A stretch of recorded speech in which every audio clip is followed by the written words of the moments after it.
falar hoje sobre OAB. O que decidir para quando você tiver que fazer o exame de ordem? Como escolher qual a melhor matéria para a discursiva?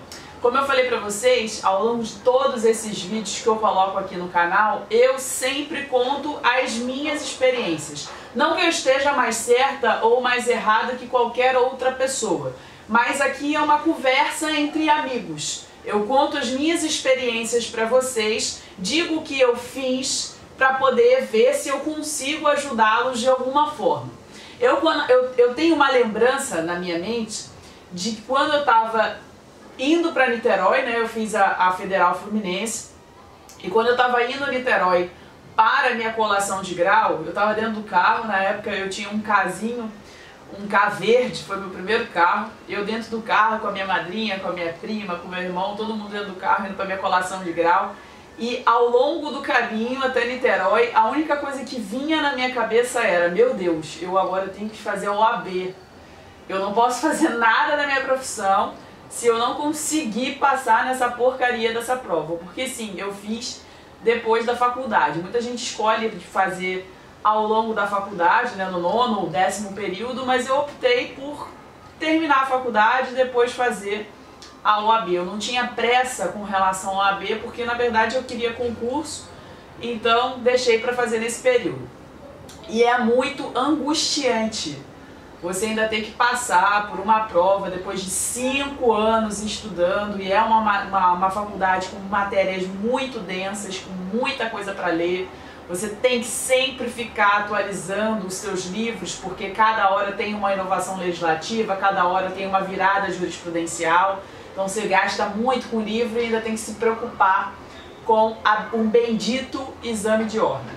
Porque sim, nós temos livre trabalho e ofício de profissão garantidos na Constituição, mas como nós sabemos, existem restrições legais, a própria Constituição prevê isso, e o Estatuto da OAB traz como restrição legal o fato de você querer exercer a atividade de advogado necessitar desse exame de ordem.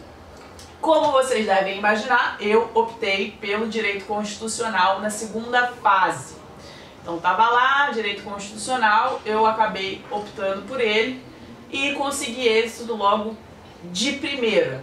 Por que eu consegui passar logo de primeira? Eu não fiz cursinho para a OAB. O que eu fiz foi, no 7º período, entrar para um cursinho voltado para as carreiras da AGU, porque tinha muita matéria. Na época eu nem sabia ao certo, eu sabia que eu queria ser procuradora, eu sabia que eu queria defender o erário, mas não importava para mim se federal, estadual, municipal, da república, não importava. O importante para mim era o cargo de procuradora. Então eu tinha optado pelas turmas das carreiras da AGU pelo número de matérias existentes nessa turma. Era uma gama de matérias que eu pensei, bom, isso vai facilitar quando eu for estudar de fato para o exame de ordem, que vai ser o meu primeiro exame pós-faculdade. Então já no 7º período eu comecei num cursinho, então quando chegou na primeira fase do exame de ordem, eu já estava estudando já há bastante tempo, então foi bem tranquilo ser aprovada na primeira fase. Não, era CESP na época, né, não tinha grandes dificuldades. Então, se você realmente já está num ritmo de estudos, você consegue passar de forma tranquila na primeira fase. A segunda fase já é um pouco mais complicada.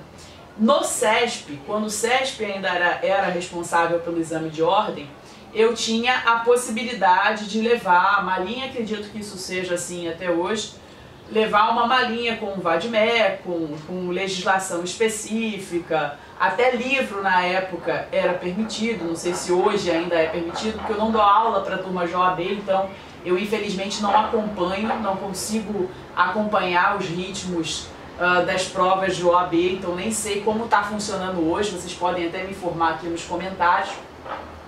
Mas na época eu podia levar livros, então, porque era realmente uma prova difícil de fazer, principalmente por quem tinha acabado de sair da faculdade ou ainda estava saindo da faculdade.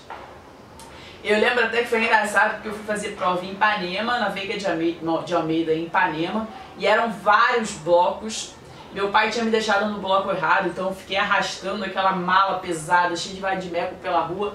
Subi no outro bloco, que era o bloco certo. Tinha um sujeito lá que errou também o bloco e acho que ele ficou meio puto com a vida, quase me arrastou junto pela escada. Aliás, pessoa que me arrastou pela escada, se você passou na OAB, eu te desejei a reprovação. Assim, você me empurrou, não me pediu desculpas. Eu sou uma pessoa vingativa, né, em pensamentos, como vocês podem ver aqui ao longo dos meus vídeos. Eu lembro que eu fui quase empurrada por essa pessoa, mas consegui chegar lá na sala no horário certo e acabei passando. Por que eu escolhi constitucional para fazer e não as outras matérias? Na minha época, existia um cursinho, não sei se ele existe hoje, que era famoso por acertar as questões de penal. Então todas as pessoas que eu conhecia, que tinham grana para fazer lá o cursinho dessa pessoa, faziam o cursinho e escolhiam penal porque, por milagre do destino, 100% de certeza, aquele curso acertava as questões. Eu não queria fazer dessa forma porque é burlar a mim mesmo, né? Você burla a si mesmo quando você sabe que tem alguma coisa envolvida ali, que tem alguma coisa esquisita, porque ninguém acerta 100%. Ninguém tem 100% de certeza do que vai cair numa prova. Mas aquele sujeito acertava, muita gente escolhia penal, mas eu não escolhi. Eu escolhi a matéria com que eu tinha afinidade, que era direito constitucional. Administrativo eu fiquei na dúvida durante muito tempo se eu escolheria administrativo, porque eu também gostava muito, meu professor da faculdade era muito bom, ele até dava aula para cursinho, ele dá aula para cursinho até hoje, que é o Luiz Oliveira Ilmstedt. Então eu gostava muito de administrativo e fiquei na dúvida, mas acabei optando pelo direito constitucional por conta da facilidade e confesso que o número de peças processuais, tanto para administrativo quanto para constitucional, pareciam ser mais fáceis do que as outras matérias, como civil, processo civil, empresarial. Empresarial, então, eu não tinha nem ideia do que faria, ou tributário. Tinha uma época que a prova de tributário do exame de ordem era mais difícil que prova de procurador da Fazenda Nacional, só para vocês terem uma ideia. Então eu acabei optando pela afinidade, e é o que vocês devem fazer quando forem optar pela matéria da segunda fase do exame de ordem. Eu sei que é complicado, eu sei que é difícil, é um momento em que é mais psicológico do que a dificuldade da prova em si. Não é uma prova difícil se você já estiver se preparando para ela. É mais uma prova como as outras que você fez ao longo desses 5 anos de faculdade. Só que você tem que se preparar com uma certa antecedência e para a segunda fase, escolha uma matéria com que você tenha realmente afinidade com ela. Não adianta escolher a matéria porque o cursinho X promete aprovação, não adianta escolher uma matéria porque o coleguinha do lado vai estudar para essa matéria, você vai acabar estudando com ele. Você tem que escolher a matéria com que você tenha afinidade para poder fazer uma prova discursiva com toda a calma do mundo, inclusive peça judicial. Se você não aprende como fazer peça judicial na sua faculdade, ou o estágio também não te ajuda com isso, tem vários livrinhos que são específicos para a segunda fase do AB, que te ensinam a fazer peças judiciais, e na hora de corrigir, a banca geralmente é menos exigente no exame de ordem com essas peças judiciais do que ela é numa prova de concurso em que a banca examinadora parte do pressuposto que você já tenha uma experiência profissional. Então não precisa ficar desesperado, eu não sei fazer nada, eu não vou conseguir fazer direito. Peças judiciais, elas não têm segredo. Endereçamento, qualificação das partes, síntese da demanda, às vezes a questão dispensa essa síntese, né, dos fatos. Você parte para os fundamentos jurídicos e é aí que você tem que se preocupar, porque você mostrar conhecimento para o examinador está justamente nos fundamentos jurídicos. A sua tese de defesa está ali. De repente, conclusão, dá ata, você não vai colocar data nenhuma, você também não vai assinar, vai datar e assinar conforme estiver sendo exigido naquela questão.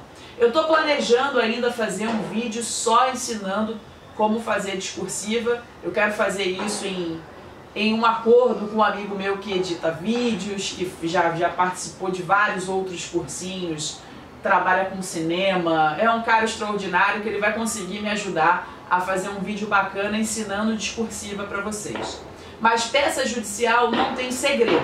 O segredo do sucesso para aprovação da OAB, gente, estou gritando aqui porque eu estou na casa da minha mãe, acabei de chegar de viagem porque eu estava doente, tinha que fazer alguns exames aqui no Rio de Janeiro. Então estou na casa da minha mãe, estou sem o microfone, né, sem a lapela.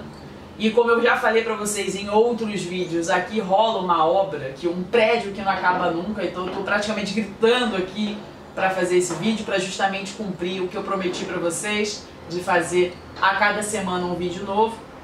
Então, voltando ao assunto, peça judicial não tem segredo. O que o examinador ele quer de você é saber se você está colocando a peça correta. Então você vai estudar todas as peças que caem naquela disciplina que você escolheu e os fundamentos jurídicos para você defender a sua tese ali naquela partezinha do mérito. Nós ficamos por aqui. Até breve.